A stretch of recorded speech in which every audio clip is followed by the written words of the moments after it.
Here, and I want to talk to the difference about the Anna apple and the Ein Shemer apple.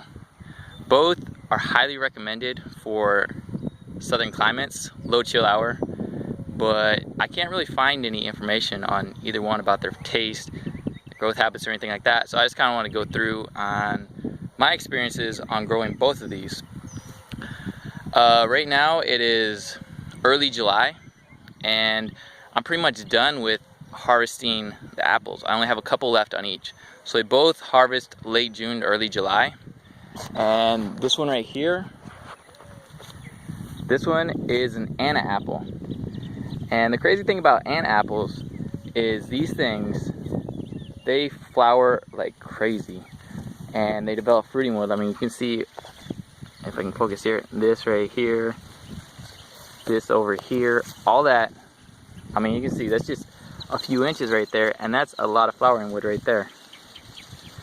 And these things, they're very quick to come out. So they'll come out oftentimes in early January.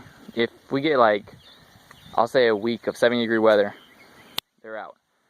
And they flower, and sometimes late frost will hurt them a lot. This right here is an apple, and this one's ready.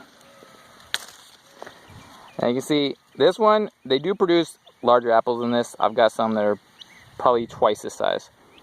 And the thing about this apple, I mean, you can see it doesn't necessarily get all red. It has like a light blush of red and kind of yellow on there. And you can see a little bit of green right there. That's, from what I've seen, that's typically normal.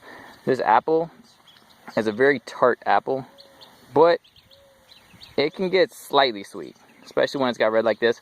Mainly tart. Compared to Ein Shemer, it's going to be more of a sour type apple. And then if we come over here, the Ein Shemer, this one, this tree is pretty impressive. It doesn't fruit quite as much as the Anna. The Anna, that tree right there, you can see it's a little bit smaller than this one, but that one will probably, this one could easily set 75 fruit if it wanted to on it, if I'd let it. Whereas this one right here, on this tree, I probably got about 20 to 30 fruit from this one tree.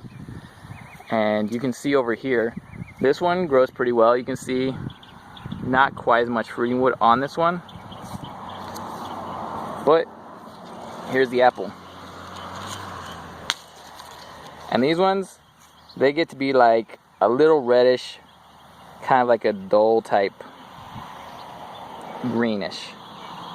But these ones, these apples, they're a lot softer than Anna's. They're very soft apple. They're a little bit sweeter. And they have more of a natural apple shape. A lot of times the Annas tend to give you like, weird shapes. Like you'll have one side longer than the other, or just kind of oblong and stuff. Not a whole lot of consistency. With the Ein Shemer, the apple consistency is pretty much the same. It always looks like a typical apple. But this one it does bloom early, but not quite as early as the Anna. They do bloom together, so typically if the Anna comes out, give it a couple weeks, this one will follow. The Anna will set out, let's say a few buds to begin with, and then it'll start to kind of just set more out as it goes. It doesn't necessarily throw them out all at once. It sends out a little bit, and then it just kind of grows, and then probably a couple weeks later it shoots them all out. Whereas this one, when it starts to shoot them out, it pretty much shoots them all out. But as far as the apple flavors go, me personally, I like the Ein Shemer better. I like the soft texture. I like the more sweet flavor. The Annas are supposed to be really good at storing, and we've cooked with them. They're pretty good as far as a cooking apple. And they say you can store them up to the fridge for up to 2 months. So with that information, I'll let you make your own decision. You can follow me on Facebook as Texas Fruit Grower, or you can join my Facebook group, Growing Fruit Trees in Texas. Thank you so much for watching. Until next time.